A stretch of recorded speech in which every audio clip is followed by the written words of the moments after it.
Disney Pixar Ratatouille. This is the story of Remy, a little rat with big dreams. Remy wasn't like all the other rats. For one thing, he had an extraordinary sense of smell. He also had a taste for finer food. And that is why Remy dreamed of being a chef. But Django, Remy's father, had another job for him. Poison checker. The compost heap was where the rats got all their food. Remy had the important job of sorting the safe garbage from the bad garbage. This was not part of his dream. One day, the rats had to flee their home. A human had discovered them. As the human chased them, the rats ran to their escape boats and floated into the sewers. Remy got separated from the others and ended up near a fancy French restaurant in Paris, Gusto's. The restaurant used to belong to Remy's idol, the late and great chef Auguste Gusteau. Now Gusteau popped up in Remy's imagination. Then, whoops!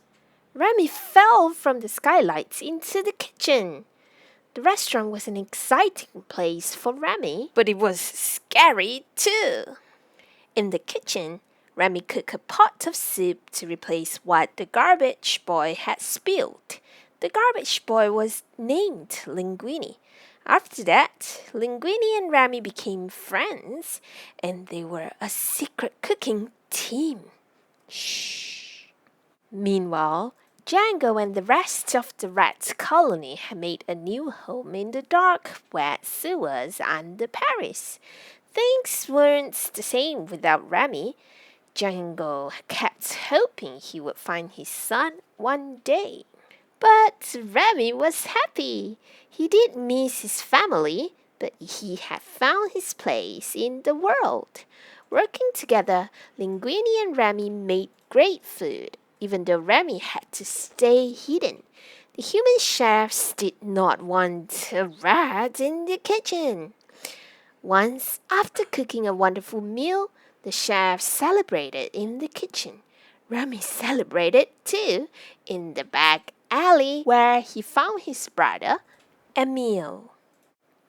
Emile took Remy home to the rats' new colony in the sewer.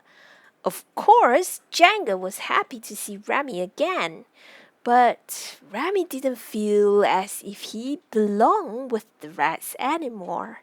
He didn't want to go back to smelling garbage. I have friends, a place to live, work that I love, Remy tried to explain to his dad. I'll come back often, he said. But for now, he had to return to his new home and the restaurant. Remy's dad didn't understand. Remy went back to being a little chef. Meanwhile, Linguini was falling in love.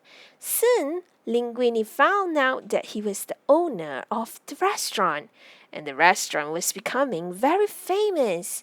Linguini enjoyed the attention. Linguini decided he didn't need Remy anymore. They argued. Remy felt very sad and alone. Who was his family now? But Linguini needed help. He had to cook a special dinner for a special guest, and Linguini told Remy he was sorry.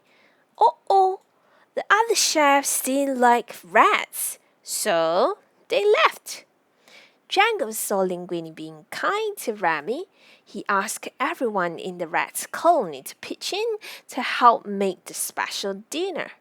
All the rats became little chefs. With the rats' help, the meal was a success. The special dish was ratatouille. The rats also helped Remy chase away the health inspector, who still closed the restaurant for having rats. That gave Remy and his friends an idea. They opened a new one, and Remy's colony ate at the restaurant too. enjoying all the fine food they could ever want. Best of all, Remy became a chef at last. I am proud of you, no matter what, Django said.